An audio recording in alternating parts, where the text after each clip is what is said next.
It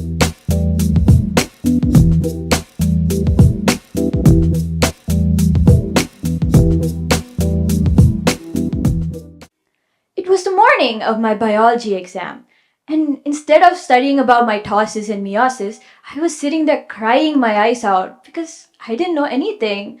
Seriously, I was like, so if mitochondria is the powerhouse of the cell, why is it not powering my will to survive right now?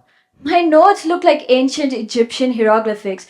Prophase, metaphase, anaphase. Who even comes up with these names? Was I studying biology or watching the newest season of Pokemon? So, naturally, I did what any self proclaimed topper would do. I closed my book, I gave up, and I took my phone and started scrolling. And while I was scrolling, I saw a message pop up on my screen. Want to change a life? Volunteer at Camp Blessing 2024, a camp for children who's faced lots of trauma.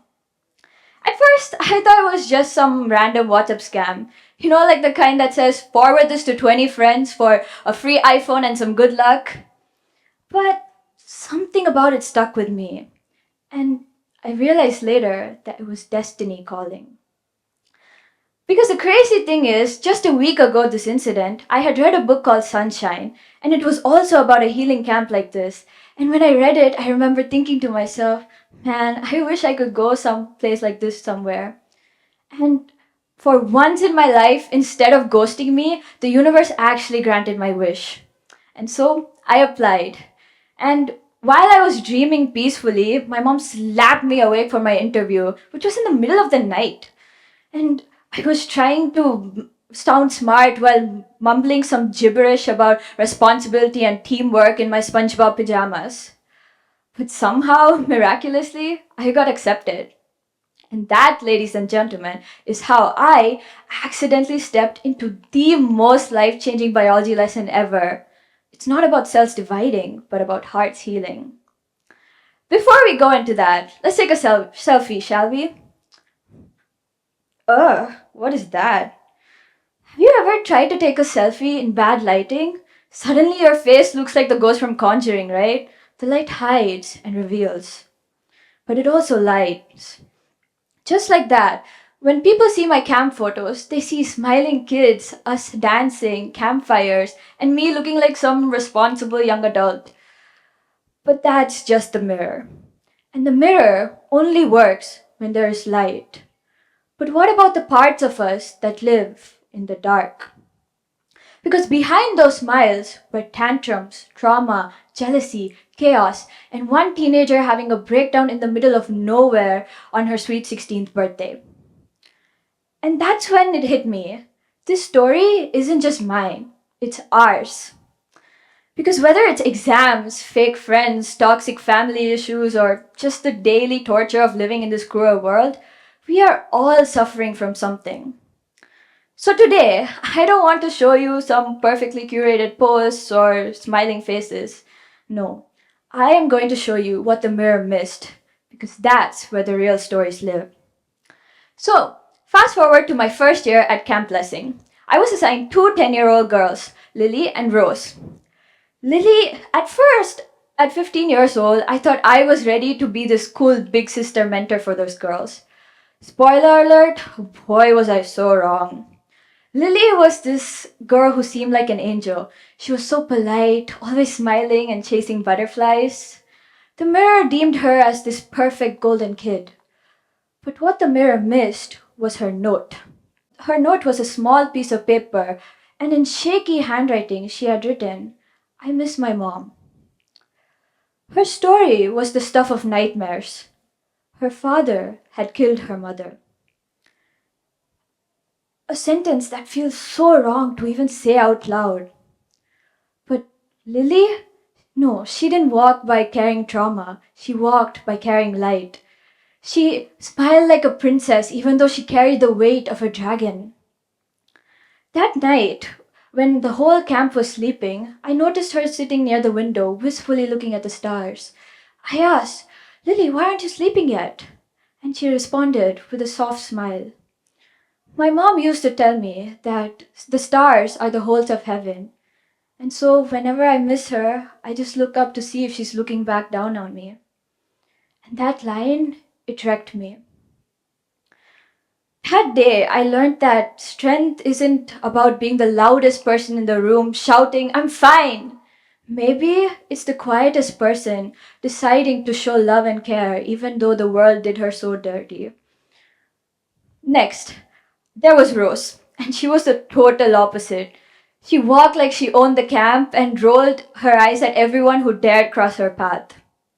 The mirror showed confidence, something I secretly wished I had too. But what it didn't show was the cost of it. Because under all that eyeliner and attitude she had was a tiny little heart whispering, please see me. Rose had been sexually assaulted, a wound that no child should even have the words to talk about. Her attitude wasn't rebellion, it was survival. Every eye roll was not her showing attitude, but a shield against the world that had failed her so miserably. She wasn't showing off, she was trying to survive. One day when she won a basketball game, I congratulated her, saying, wow, you're so fearless, good job. And she shrugged, but her eyes were full of tears. She said, no, Akka, I'm not. I am scared. I just don't want to let that monster win over me again. And that line hit harder than any basketball ever could. Because that's when I realized I had been judging her when I had been wearing an armor myself. I had put on a fake personality. And isn't that what you all do? Yeah, you, and you. What don't we all smile when we're breaking down inside and say I'm fine when everything around us is going haywire? But that feels wrong, doesn't it? Because in a world where the only accepted currency is I'm okay, I'm fine, admitting that you're in pain feels like losing. But pretending to be unbreakable doesn't make you strong. It just makes you lonely. But don't get me wrong, it wasn't all doom and gloom at the camp. Like for Lily's birthday party, she insisted on doing my makeup. And that sounds really sweet, right? Yeah, up until I saw myself in the mirror. I looked like Shrek auditioning for Chandramukhi with neon green eyeshadow and bright red lipstick that could stop all the traffic in the world. Picasso would have quit art after seeing me, but it made us all laugh. And those laughs, they were the glue that kept all our broken pieces together. Fast forward to my second year at Camp Blessing. I came back slightly older, not so much wiser, but definitely wearing too much sunscreen. And there I met Jasmine and Daisy, two girls who made my camp into a big boss show. Jasmine was the camp's official drama queen. She'd cry if her biscuit broke, she'd slap anyone who took her water bottle. She was basically this 4'6" tornado as a human. The mirror showed her as a problem child. She was too loud, too annoying. She was very, very, very, very, very. But what the mirror missed was her life after 9 p.m. Her dad would come home every day drunk and hit her mom. Fear was her bedtime story. One day during an activity game, we had to put bandages on where we were hurt the most. And everyone was putting it on their legs or their hands, some even put it on their hearts. But Jasmine, no. She took two and slapped them on her ears. I asked, why did you put it there? And she said, I don't want to hear them shout and scream anymore. And I just froze.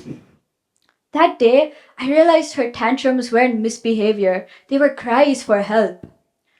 She taught me that strength isn't always calm and confident. Sometimes it's the person who's screaming and crying but still shows up anyway to do the thing. One night we had a cooking contest and Jasmine insisted on doing the dessert. Her recipe though, she mixed up 2 cups of chili flavored chips and enough chocolate to give even diabetes a heart attack. And she presented it like she had just won MasterChef with full-on gusto saying, Keona, this is my new favorite dish, try it. I took one bite, held back my tears and said, Jasmine, Gordon Ramsay's gonna call you to fire you. And here's the truth about healing. It's never picture perfect. It's not a linear process where you can just go from A to B. Sometimes it's going to be crushed chips and chocolate. Disgusting, yes. But somehow it still feeds your soul. In the middle of all this emotional roller coaster came my birthday. The kids were healing, laughing, and growing, but me, I was starting to feel invisible. You know that feeling when you're surrounded by so many people, but you still feel so lonely? Yeah, that was me. You see, my birthday was the only time me and my family would spend quality time together. But this year, I was far, far away from them. In my head, I had dreamt of this perfect sweet 16th birthday. A pink dress, bunch of cake, lots of gifts, friends all around me. But in reality, I was crying in a dark, cold bathroom in the middle of a forest surrounded by slimy frogs and weird lizards. I felt like I was in some low budget Jurassic Park movie, wondering if I would get out alive by the time I turned 16. Then something unexpected happened.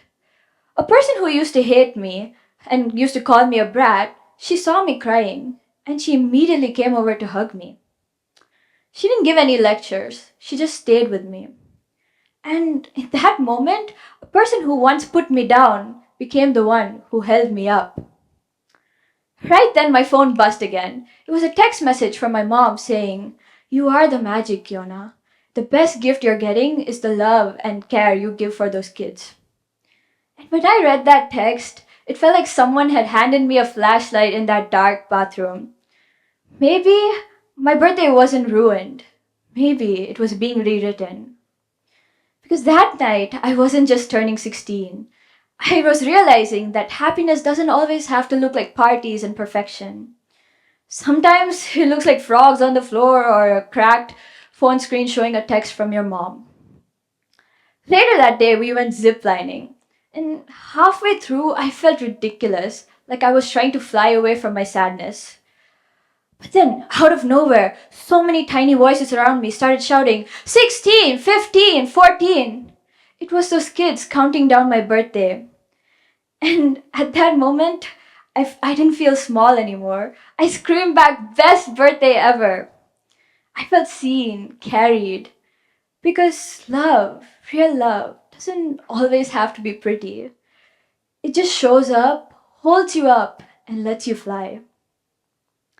And here's the interesting thing about that.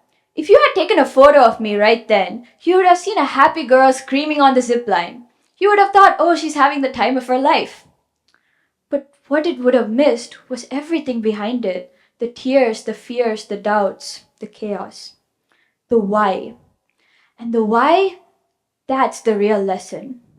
Because the mirror showed Lily's smile, but not her grief. It showed Rose's attitude, but not her courage. It showed Jasmine's tantrums, but not her pain. It showed me, but not my tears or my fears. And that made me realize every story was a crack in the mirror, and through every crack, the same truth shimmered. Strength isn't found in perfection. It's found in the broken pieces. So I can't help but ask, what is your mirror hiding from you? And another thing I realized was that healing isn't about doing meditation on some high mountain or chanting 6, 7 affirmations every morning or posting sad songs on your status. No, it's ugly crying at 2 a.m., constant overthinking, but still deciding to show up anyway and do the thing you were afraid of. Every morning we polish our own mirrors, afraid, so terrified that someone might see a smudge, or worse, a crack. And somewhere in all that polishing, we begin to lose sight of who we are, and we think the reflection is who we really are. But that's not true. So, how do we break free from this? We don't polish the glass, we break it. So grab your hammers and welcome to the shard method. The shard method stands for 5 letters, and I will explain them to you. Because when life breaks you, you don't hide the pieces, you use them. The S stands for strip the script. When someone asks you how you are, stop before you say, "I'm fine." You're not going to get an Oscar for that because I know that's acting. Just try to be real for once and say what you're really feeling. It helps with connection. H. Harness the havoc. When life feels like crushed chips and chocolate, embrace it anyway. There is joy in the chaos. A. Armor decode. Think of someone who annoyed you so badly recently. And instead of asking, "What's wrong with you, man?" think about, what armor were you wearing? There's always something going on. R. Rewrite the ruins. Look at your most painful memory, something so embarrassing you never shared it with anyone. But let me tell you, that's where your superpower lies. Try to find one good thing that came from it. And trust me, there's always one good thing. D. Dance with the devil. Do one small thing that you're so terrified of. Talk to that new person. Wear that new outfit. It's fine. Because fear is just strength in training. Those kids at camp, they had every reason to give up on their life.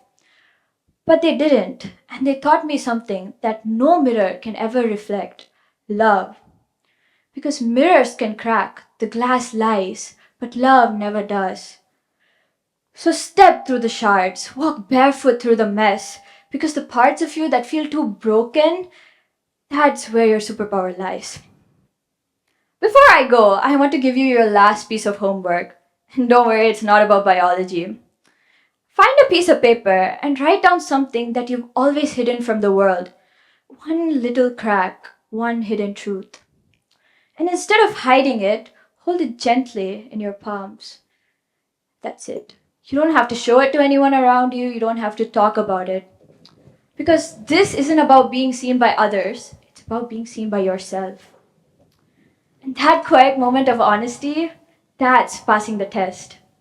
Because that day, I thought my biology exam was the end of the world. But what the mirror missed was that the real test wasn't about mitosis.